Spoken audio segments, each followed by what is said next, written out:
गंगापुर एक बेहद खूबसूरत और हरा भरा गांव था। यही वह जगह थी जहां चमेली नाम की बकरी अपने 3 छोटे बच्चों के साथ एक कच्चे से घर में रहती थी। चमेली एक सुस्त लेकिन दिल की बहुत नरम बकरी थी। उसे नींद से बहुत प्यार था। अगर वह पूरा दिन सो सके तो वही उसके लिए जन्नत थी। लेकिन उसके बच्चे हमेशा भूखे रहते, कभी पेट पर हाथ फेरते, कभी आसमान की तरफ देखते, लेकिन चमेली अक्सर सोती ही रहती। मां, कुछ खाने को दो ना, बच्चे रोज कहते, और चमेली करवट बदल कर कहती, सो जाओ, भूख से कोई नहीं मरता। एक दिन गांव के किनारे से एक गधा आता दिखाई दिया। उसके गले में घंटी बंधी थी जो छन छन कर रही थी। माथे पर पसीना था लेकिन चेहरे पर मुस्कान थी। उसकी पीठ पर एक पुरानी सी पोटली बंधी थी। उसका नाम भोला था। भोला एक और गांव से यहां आया था जहां उसका मालिक उसे मारता था, भूखा रखता था और हर समय काम पर लगाता था।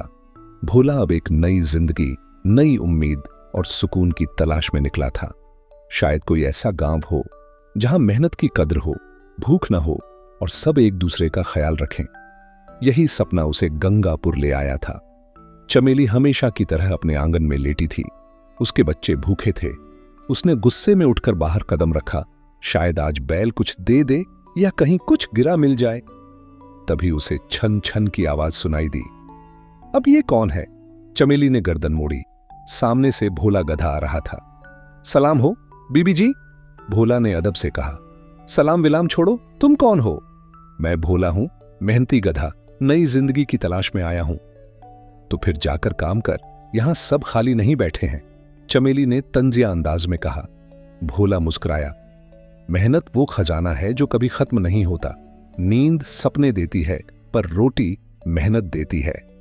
चमेली को उसका फलसफा बिल्कुल पसंद नहीं आया, लेकिन उसके दिल के किसी कोने में यह बात चुभ जरूर गई।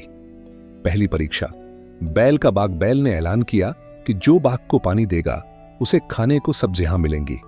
भोला तुरंत तैयार हो गया। आधा दिन मैं, आधा तुम, भोला ने चमेली से कहा। मुझे नींद प्यारी है, काम नहीं, चमेली ने इनकार कर दिया।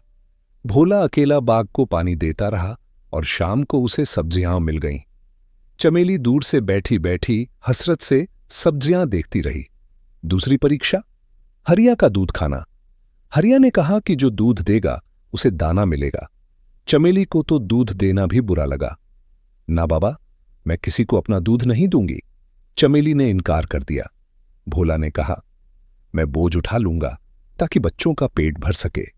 चमेली को यह सुनकर शर्मिंदगी तो हुई, लेकिन वो फिर भी नहीं बदली। तीसरी परीक्षा, चमन का खेत। चमेली चुपचाप चमन के खेत में गई और बच्चों के लिए फसल चुरा ली। वहीं थककर सो गई। चमन ने उसे पकड़ लिया और पेड़ से बांध दिया। अब चमेली ना काम कर सकती थी, ना कुछ मांग सकती थी।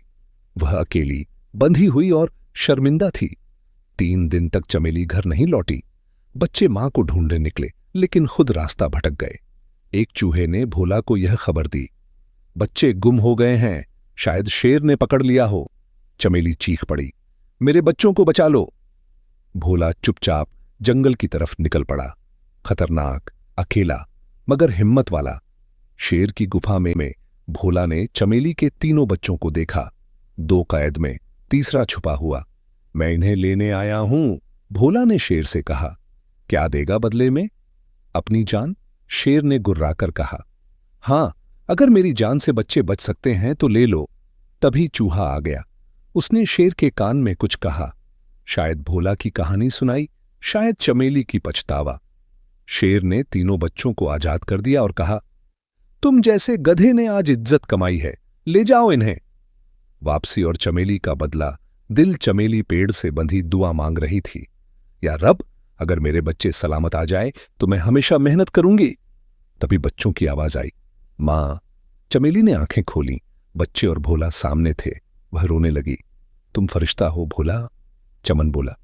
तुम अब आजाद हो, चमेली ने कहा। मैं अब चमन के खेत में काम करूंगी, अपनी मर्जी से, बच्चों के लिए, भोला के साथ।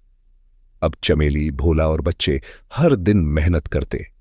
गांव वाले कहते, देखो, वही चमेली जो सुस्त थी अब सबसे आगे है। चमेली बच्चों से कहती, बच्चों, मेहनत करने वाला कभी भूखा नहीं सोता और सुस्त कभी इज्जत नहीं पाता।